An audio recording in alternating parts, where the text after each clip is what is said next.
kontrak pemasaran ya.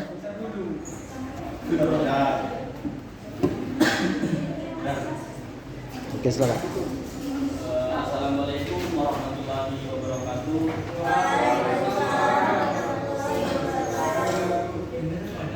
Puji syukur kita panjatkan kepada Allah Subhanahu wa taala yang telah memberikan kita rahmat hidayahnya sehingga kita dapat melaksanakan aktivitas kita seperti biasanya.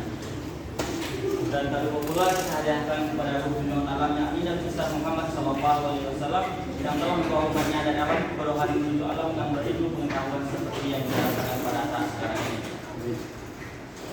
Baik, yang terhormat Bapak Pembimbing mata kuliah Komunikasi Pemasaran Pak Ali, dan yang saya banggakan teman-teman seperjuangan.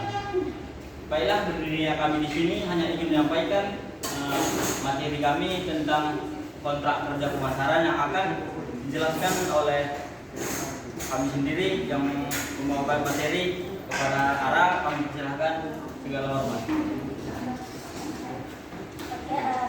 Kontrak kerja pemasaran itu berasal dari bahasa Inggris yaitu kontrak dan berasal dari bahasa Belanda yaitu overstop, yang artinya adalah perjanjian. Nah, menurut Munir Effendi itu mengatakan bahwa kontrak kerja itu terdiri dari 4 poin. Yang pertama yaitu perjanjian itu terikat dengan kontrak kerja melalui perjanjian kedua belah pihak. Yang kedua yaitu kontrak kerja itu mengatur tentang perjanjian yang internasional, multinasional dan perusahaan-perusahaan nasional.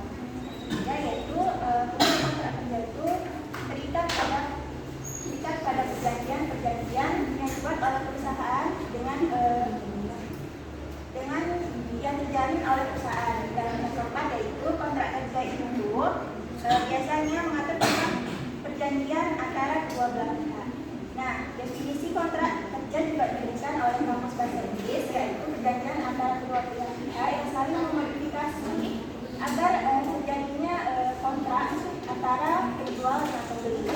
Nah, di sini juga dijelaskan bahwa menurut Law Dictionary memberikan pengertian pada kontrak sebagai suatu perjanjian di mana ini adalah menyangkut tentang representasi terhadap kontrak kerja.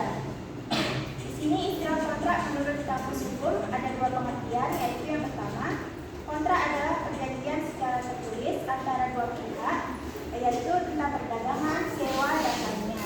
Dan yang kedua yaitu kontrak adalah persetujuan yang bersanksi hukum antara 2 atau lebih orang yang melakukan kegiatan perikatan. Nah, saya kembalikan kepada moderator. Baik, materi selanjutnya akan saya jelaskan. Ada 6 tujuan komunikasi pemasaran. Yang pertama itu koneksi. Komunikasi pemasaran menghubungkan bisnis kecil Anda dengan pelanggan Anda. Maksudnya ini gini, kita sebagai penjual, kita harus bagaimana caranya bisnis kita ini bisa berjalan dengan efektif. Dengan cara kita menyampaikan produk-produk yang kita jual, manfaat produk kita, kegunaan produk kita, agar si pembeli dapat mengetahui manfaat produk yang kita jual ini. Dan yang kedua ini masukan. Masukan ini meminta umpan balik antara si penjual dan si pembeli. Maksudnya di sini kita meminta masukan kepada si pembeli apa yang kurang dari produk yang kita jual, agar si pembeli, agar kita dapat mengetahui apa kekurangan dari produk kita, agar lebih jelasnya kita menanyakan kepada si pembeli. Dan yang ketiga ini edukasi. Edukasi ini alat komunikasi pemasaran dapat membantu Anda mendidik pelanggan tentang produk dan layanan perusahaan Anda. Misalnya demonstrasi produk, berbisnis situs web. Maksudnya di sini kita mengiklankan produk kita dengan cara bisa melalui koran, melalui alat-alat elektronik seperti radio dan lain sebagainya. Dan keempat ini branding. Setiap jenis komunikasi pemasaran yang Anda hasilkan dapat distribusikan berfungsi untuk memperkuat merek perusahaan Anda, membangun bisnis Anda, layanan Anda konsumen, dan dapat membantu meningkatkan loyalitas pelanggan. yang kelima ini layanan. Komunikasi pemasaran yang efektif membantu Anda meningkatkan tingkat layanan pelanggan. Maksudnya kita sebagai penjual harus memberikan layanan yang lebih baik kepada si pembeli agar si pembeli dapat agar dapat puas dengan pelayanan kita. Jangan sempat kita membentak-bentak si pembeli karena dia menanyakan sebuah barang kita. Nanti kita bertanya, "Bang, ini beli apa ya?" Kalau mau beli aja gitu. Kita harus memberikan umpan balik dengan baik kepada si pembeli. Dan yang terakhir ini penjualan. Sarana akhir komunikasi pemasaran Anda untuk meningkatkan penjualan produk Anda dan layanan perusahaan Anda. Mungkin akan dilanjutkan oleh Rizka Nurul Fadilah. Mengenai fungsi dan manfaat kontrak kerja. Fungsinya itu yang pertama itu kontrak ini berfungsi sebagai hukum atau undang-undang. Dengan adanya kontrak ini, maka ia mengatur mengenai hak dan kewajiban para masing-masing pihak dengan ketentuan-ketentuan khusus yang tercantum dalam kontrak. Yang kedua itu kontrak itu berfungsi sebagai alat memantau dan mengontrol. Dengan adanya kontrak, maka kita dapat dengan mudah mengontrol apakah pihak mitra kita mengerjakan apa yang telah dijanjikan dan hal yang telah disepakati dalam kontrak. Yang ketiga itu kontrak itu berfungsi sebagai bagaimana mencegah masalah di kemudian hari. Maksudnya ini dengan adanya kontrak, para pihak yang terkait itu tidak lagi kebingungan bagaimana cara menyelesaikan masalah tersebut dan dapat mendukung kelancaran pelaksanaan suatu hubungan bisnis. Yang keempat itu kontrak berfungsi sebagai bagaimana cara penyelesaian masalah di kemudian hari. Dengan adanya kontrak kita dapat tahu bagaimana cara penyelesaian masalah jika masalah itu terjadi di kemudian hari. Yang kelima itu kontrak berfungsi sebagai alat bukti tertulis, sehingga dengan adanya kontrak bukti tertulis yang dilakukan, maka jika mitra Anda telah melakukan hal yang telah Anda janji atau mengurangi prestasi, Anda dapat menggugatnya. Saya kembalikan kepada moderator. Silakan lanjut oleh Ayu. Baik, selanjutnya adalah bentuk atau jenis kontrak kerja pemasaran. Nah, di mana bentuk dan kontrak kerja pemasaran ini terbagi menjadi dua, yaitu bentuknya bentuk lisan dan bentuk tulisan. Namun tergantung perusahaannya bagaimana menyesuaikannya. Ada yang lisan dan ada yang tulisan. Namun banyak perusahaan yang menggunakan yaitu jenis lisan karena contohnya jenis dokumen, contohnya seperti dokumen. Yaitu dengan jenis ini menjadi alat bukti yang efektif, yang sempurna bagi pihak yang bersangkutan daripada yang lisan. Selanjutnya saya serahkan kepada yang mau ditanyakan kami persilakan. Ini berapa pertanyaan?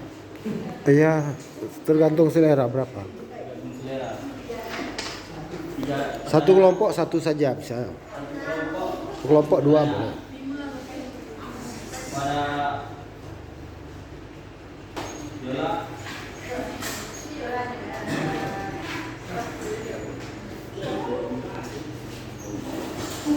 Baik, saya Yola Negara, perwakilan dari kelompok 6. Pertanyaan saya, kenapa harus dibuat kontrak kerja? Baik, terima kasih. Pada Yola Sisya.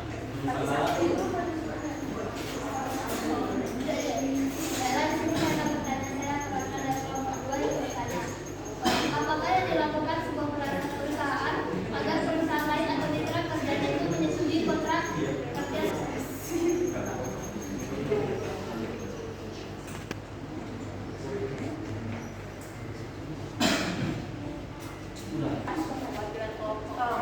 Nama saya Fitri Raha, perwakilan kelompok 5. Saya ingin bertanya, mengapa mereka tidak boleh melakukan intervensi terhadap substansi kontrak yang dibuat para pihak?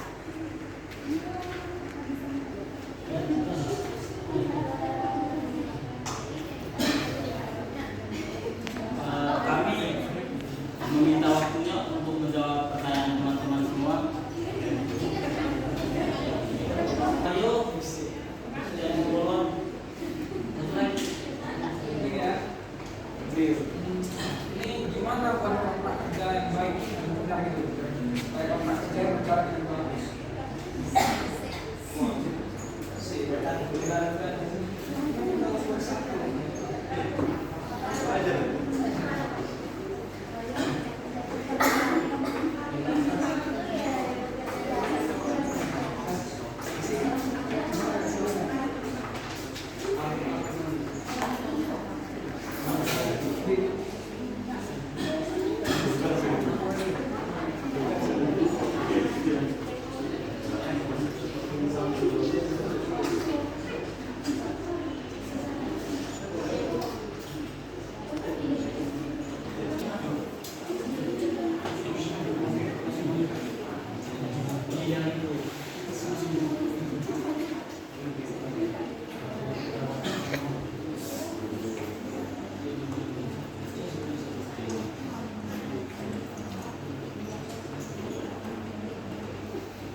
Yaitu bagaimana cara membuat kontrak kerja.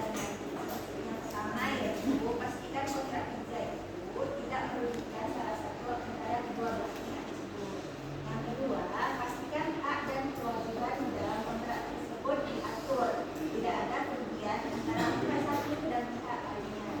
Yang ketiga yaitu di mana kontrak kerja itu memiliki ketentuan hukum yang berlaku.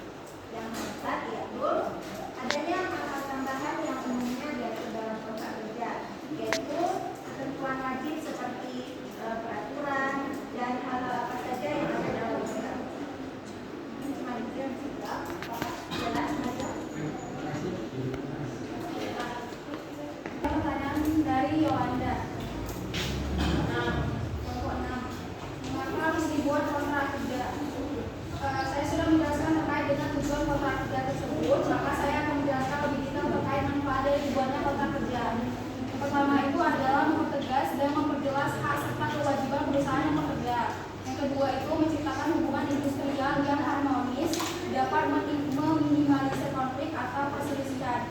Yang ketiga itu menjaga kelancaran proses produksi sehingga dapat meningkatkan produktivitas kerja. Bagaimana kok bisa diterima? Ini saya akan menjawab pertanyaan dari Yolanda dari kelompok 2. Pertanyaannya yaitu bagaimana perusahaan kita bisa mempengaruhi perusahaan lain untuk menandatangani kontrak. Nah, jawabannya adalah dalam proses bisnis kita tentu saja membuat kontrak kerja karena hal itu menjadi salah satu syarat untuk pelajaran dalam sebuah bisnis. Dan untuk mempengaruhi suatu perusahaan lain tentu saja dengan penawaran keuntungan terhadap perusahaan tersebut. Jadi perusahaan itu pasti akan mau menerima kontrak kerja dari kita karena dia merasa ada keuntungan di situ. Bisa diterima? Oke, satu bayar bapak yang jawab. Sekarang tutup kuliahnya. Mungkin cukup sekian presentasi kami. Bila ada kata-kata kami yang kurang berkenan, kami mohon maaf. Kekurangan tanya dari kami, berkenan dari Allah. Saya akhiri. Wassalamualaikum warahmatullahi wabarakatuh.